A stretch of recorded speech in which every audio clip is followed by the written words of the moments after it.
É com satisfação que eu falo sobre a sua presidência, porque vamos falar do assunto que o senhor falou logo cedo, que é o assunto do discurso da presidenta Dilma. Eu creio que ela foi muito feliz no que se refere aos aspectos específicos que vive a Europa hoje. No caso da Europa hoje, a responsabilidade fiscal absoluta, a austeridade fiscal pode levar a um agravamento da crise. Mas duas coisas a gente precisa acrescentar. Primeiro, é que esses países hoje não têm instrumento de não serem austeros, porque eles não são donos da própria moeda. Eles não fabricam a moeda, senador Capivari. A moeda é uma só na Europa. A única maneira de não ter austeridade seria haver uma expansão monetária na Europa inteira. E aí, os europeus são divididos. E os alemães, que são aqueles que detêm hoje a capacidade de fazer isso, eles vão se perguntar, mas nós fomos responsáveis durante 30 anos. Como é que agora querem aqueles que foram irresponsáveis ao longo de 30 anos receberem esses recursos? Aí você pergunta, mas qual é o problema de receber esses recursos? É que gera uma pressão inflacionária. Não tem como não ter uma pressão inflacionária quando você aumenta a base monetária. Quando você perde a responsabilidade fiscal, que é um sinônimo de austeridade, você perde o controle da moeda. É claro que vai ser uma inflação ainda pequena, por isso a presidenta tem razão. Mas é uma inflação pequena que vai penalizar todos os países, inclusive os que fizeram o dever de casa na hora certa. E esses vão reagir. A primeira-ministra Angela Merkel, ela não é contra fazer isso apenas porque ela é perversa. Ela é contra fazer isso porque a sua base de apoio, que o povo alemão, com toda razão, se pergunta, nós fizemos um dever de casa, por que agora nós vamos pagar para tirar os outros da crise? E o que é o dever de casa? O dever de casa é manter o nível de consumo dentro dos limites da renda nacional, sem a necessidade de um endividamento forte para poder financiar o consumo. Porque é assim que a gente tem feito. E foi assim que o Brasil cresceu, num certo momento, gerando uma inflação que chegou ao nível de hiperinflação. Não tínhamos como comprar a produção com o dinheiro circulante. Aí a gente endivida-se para poder comprar o que é produzido. É assim que a gente tem funcionado, por exemplo, para viabilizar a indústria automobilística. E aí, quando a gente descobre que precisa de austeridade, e precisa hoje na Europa, mas se fizer, vai piorar a crise, criou-se uma armadilha agravada pelo euro, então são 3 armadilhas. O fato da moeda ser uma só na Europa, o euro, o fato de que é necessária austeridade porque não tem dinheiro para cobrir os gastos do governo. Essa é a verdade. A Grécia não tem hoje como pagar o salário dos seus funcionários. Teria que vir dinheiro de fora. E os alemães vão se perguntar, por que a gente manda? E terceiro, o fato de que se não gastar dinheiro mais nesses países, a crise piora. Veja que situação. O que a gente tem que lembrar é que o dever de casa não foi feito na hora certa. O dever de casa não vamos chamar austeridade, chamemos responsabilidade. Foram desenvolvimentos baseados no excesso do consumo, usando irresponsabilidade fiscal, o governo jogando dinheiro, dando benefícios, e a irresponsabilidade de um sistema bancário descontrolado. O senhor falou aqui no descontrole bancário, é verdade. Mas o dinheiro dos bancos descontrolados só é emprestado além da taxa de responsabilidade, como o Brasil tem desde o PROE, porque as pessoas querem dinheiro emprestado. Dificilmente um banco empurra dinheiro se você não quiser assinar uma promissória para pegar o dinheiro emprestado, para comprar o segundo carro, para comprar uma casa na praia. É isso que aconteceu na Grécia, na Espanha. Ou para comprar hotéis no Brasil, como a Espanha fazia até pouco tempo atrás, comprando os hotéis do Rio Grande do Norte, de Alagoas, de Pernambuco, como os portugueses faziam. Como os gregos, como são menores, não faziam aqui, mas espalhavam dinheiro e turismo e consumo por todo o continente. Esgotou. A presidenta tem razão, que a austeridade hoje agrava a crise. Mas ela precisava lembrar que, se não fizer o dever de casa, que é um controle responsável ou um limite responsável do consumo, depois vem essa armadilha. E aqui não seriam 3, porque não temos o euro, temos uma moeda própria, mas seriam 2 armadilhas. A armadilha de ter que fazer austeridade para poder pagar os custos e saber que, fazendo essa austeridade, a crise se agrava.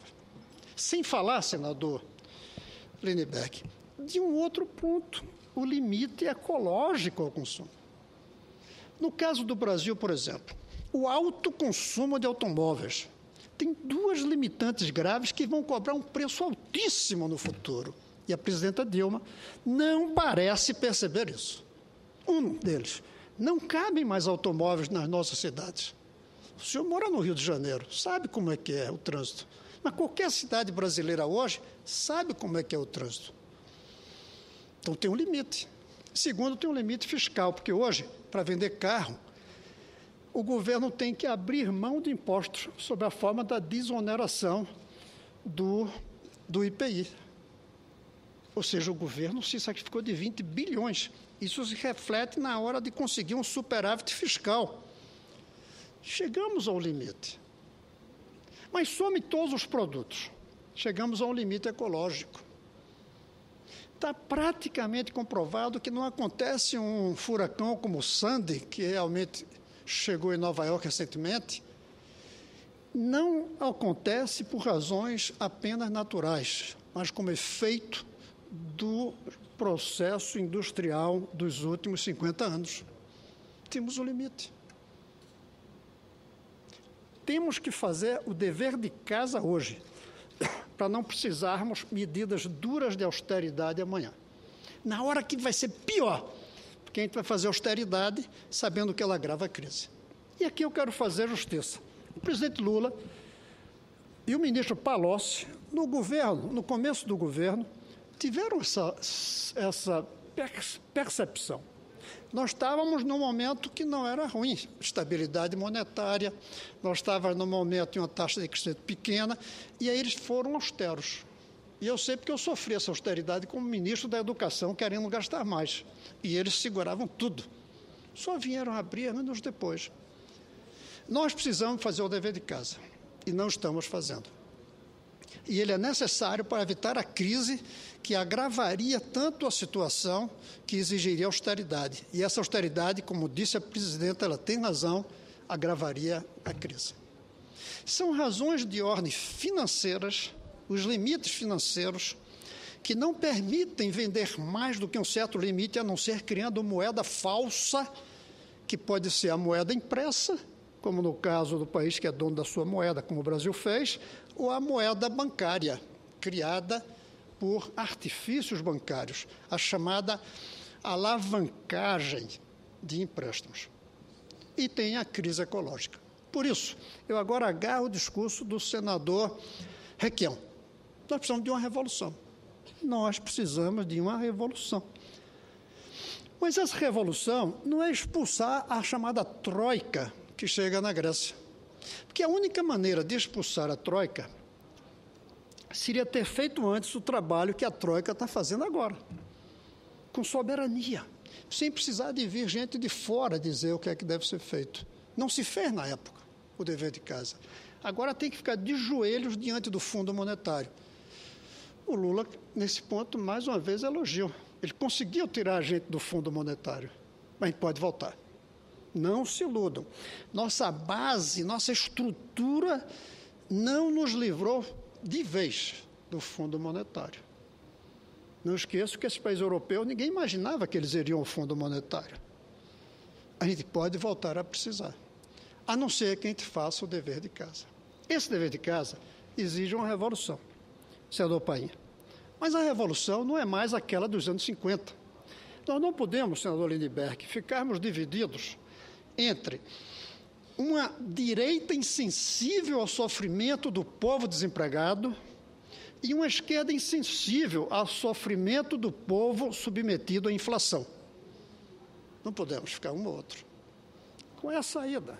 A revolução mais forte do que a que se fez até aqui, de mudar o próprio projeto, produto, propósito civilizatório.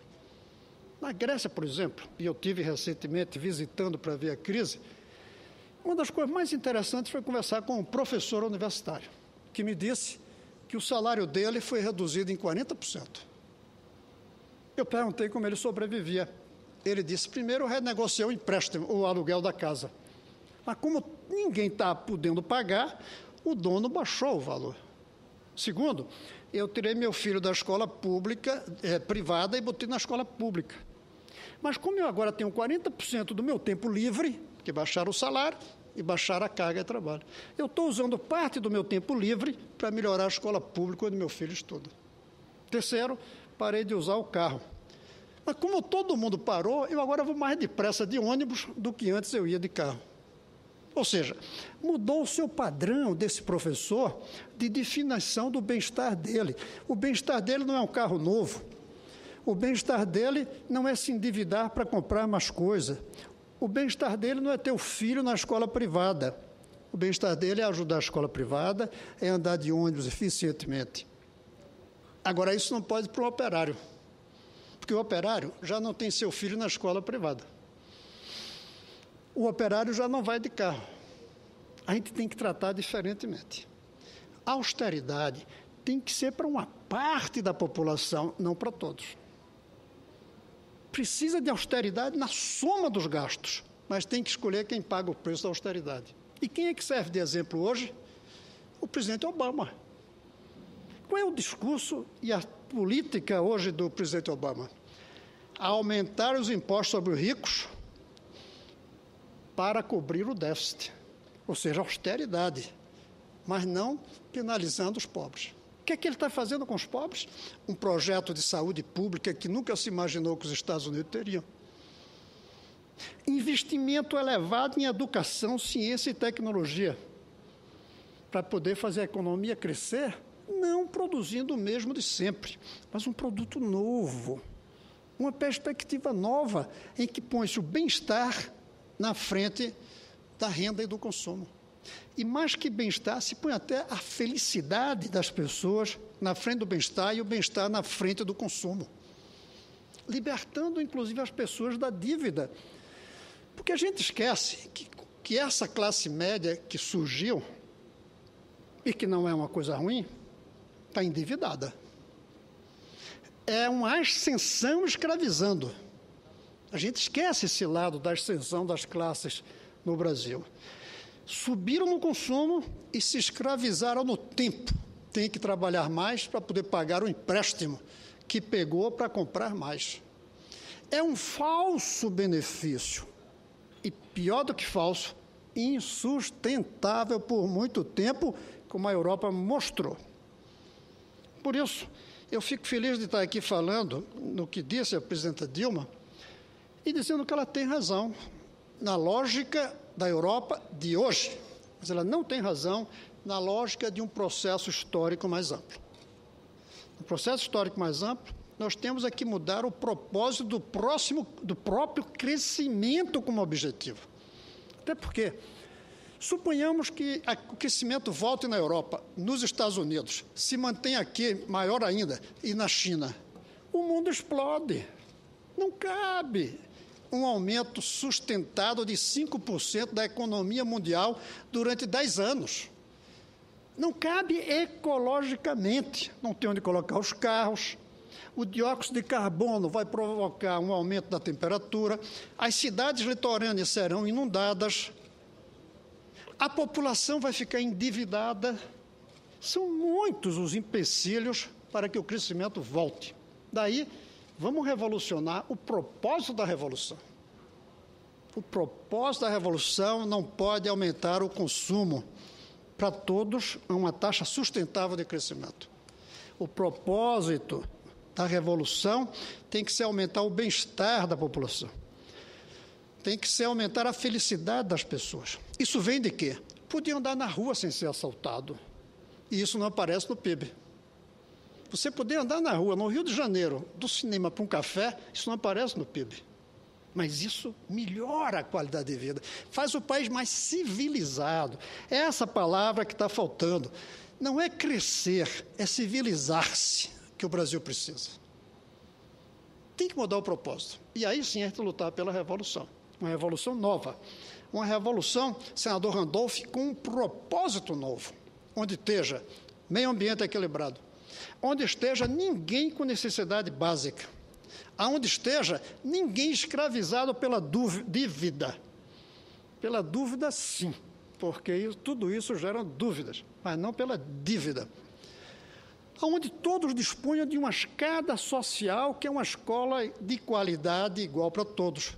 Por isso, se eu fosse escolher um slogan dessa revolução, que o senador Requião falou aqui, eu diria: o filho do mais pobre brasileiro na mesma escola do filho do mais rico. Só que essa é uma revolução tão radical que as pessoas não acreditam que ela é possível. Mas já se fez em tantos lugares do mundo. Escola desigual é uma característica de alguns países, não de todos os países. Precisamos de uma revolução. Solidário eu sou com o senador Requião, quando aqui falou, mas a minha revolução não é a mesma que ele pareceu defender. Solidário com o senador Lindbergh, quando elogiou aqui o discurso da presidenta Dilma, dizendo que não é hora de austeridade na Europa.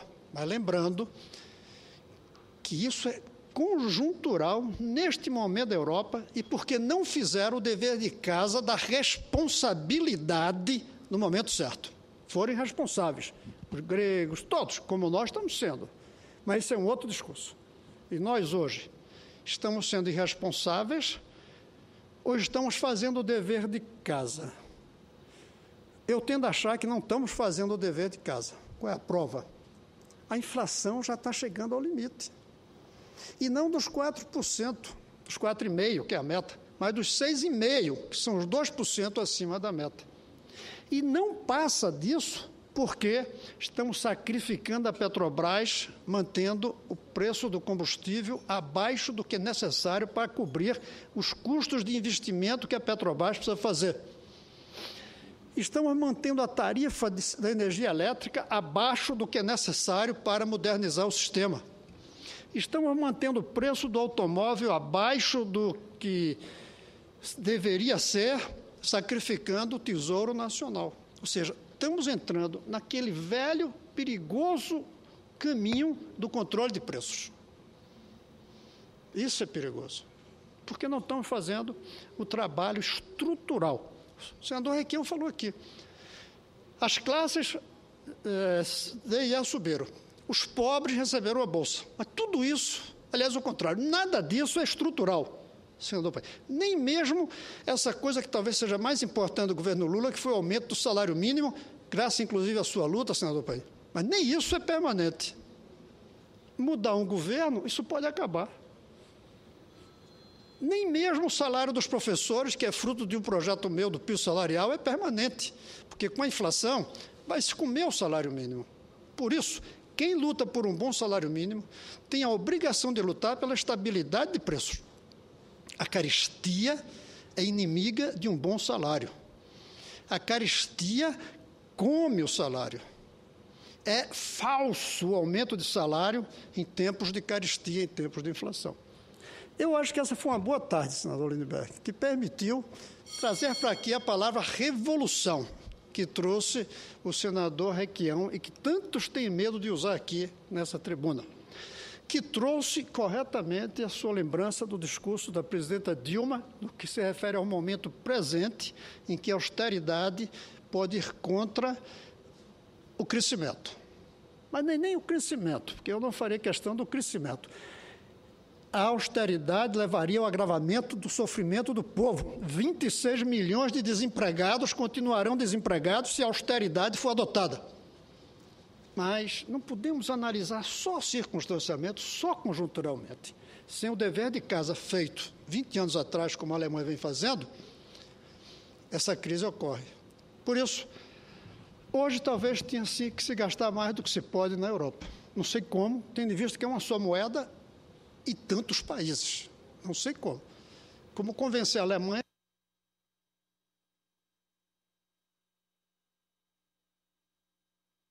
como convencer os países que fizeram o dever de casa a colocar dinheiro naqueles que foram irresponsáveis no consumo naquele momento, usando os bancos irresponsáveis e sem controle.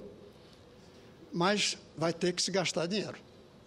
Como se gastou depois da Segunda Guerra para recuperar a Europa da tragédia da Segunda Guerra.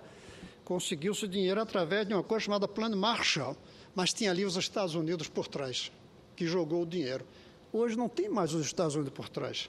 Não é a China que vai fazer isso. Por isso vamos ter um período muito duro na Europa e no mundo. Mas tentemos fazer o dever de casa aqui, hoje, para não passarmos isso amanhã. Lembre-se que a Argentina já foi muito rica e nós pobres. Hoje a Argentina está pobre, nós estamos ricos. O Chile já foi um exemplo, o México já foi um exemplo, já caiu. E os ciclos vão acontecendo, os países melhorando e piorando, que não fazem o dever de casa na hora certa.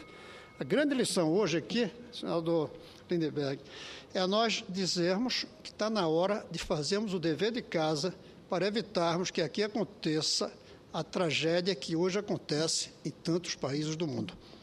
Para mim, se eu fosse resumir o que a gente falou aqui, é hora de fazer o dever de casa. Parabéns, senador Cristóvão Buarque, pelo pronunciamento, por essa tarde de debates. Eu lamento aqui que, por estar na presidência, não tenho o direito de fazer a parte, mas quero parabenizar a profundidade e a complexidade do vosso pronunciamento. E se eu posso fazer, antes de passar para o senador Randolfo, um comentário. Eu estive também na Grécia, acompanhando as eleições gregas. Tem um documentário que eu quero passar a Vossa Excelência sobre a crise grega, chamado Dividocracia, feita por jornalistas gregos. E tem lá uma fala do Daniel Cohn-Bendit, Daniel Le Rouge, Daniel Vermelho, das passeatas de 68, em Paris. Que é deputado europeu. Fazendo uma denúncia gravíssima sobre a relação da Alemanha e da França com a Grécia, quando dizia o seguinte: os bancos alemães e franceses forçaram o empréstimo ao Estado grego para comprar armas, navios, fragatas da indústria bélica alemã e grega. Fez um estudo muito interessante do peso disso na dívida grega. Eu estou falando isso porque eu acho que a gente tem que ter muito cuidado com o discurso. Os responsáveis gregos não fizeram o dever de casa enquanto os alemães trabalharam duro. Eu acho que a situação é mais complexa e esse documentário é um documentário muito interessante. Presidente, da situação. Eu acho que o senador Randolfo se aceita, eu queria dizer, mas veja bem, para onde foi esse dinheiro? Foi para as Olimpíadas gregas, e nós estamos fazendo uma. Para onde foi na Espanha? Para a Copa de Futebol e para as Olimpíadas, nós estamos fazendo.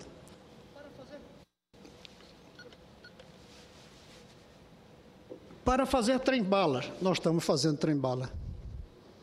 Ou seja, nós estamos fazendo hoje o que esses países fizeram naquela época, sob a forma de gastos além do possível, como a Argentina fez também com a sua Copa e com outros projetos.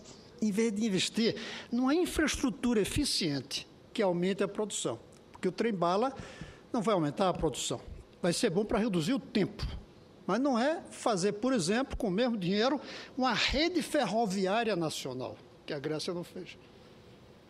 Por isso, o Cohn-Bendit tem razão de que eles empurravam dinheiro, mas dinheiro só se empurra quando se quer receber dinheiro.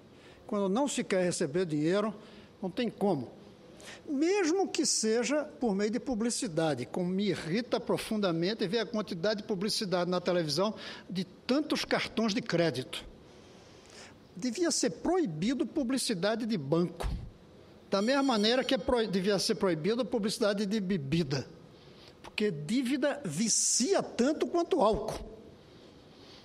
E o álcool tem um efeito no indivíduo. A dívida tem um efeito social muito grave.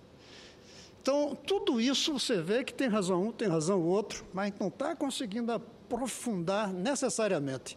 Mas eu não nego. Eles não fizeram o dever de casa. E os bancos se aproveitaram.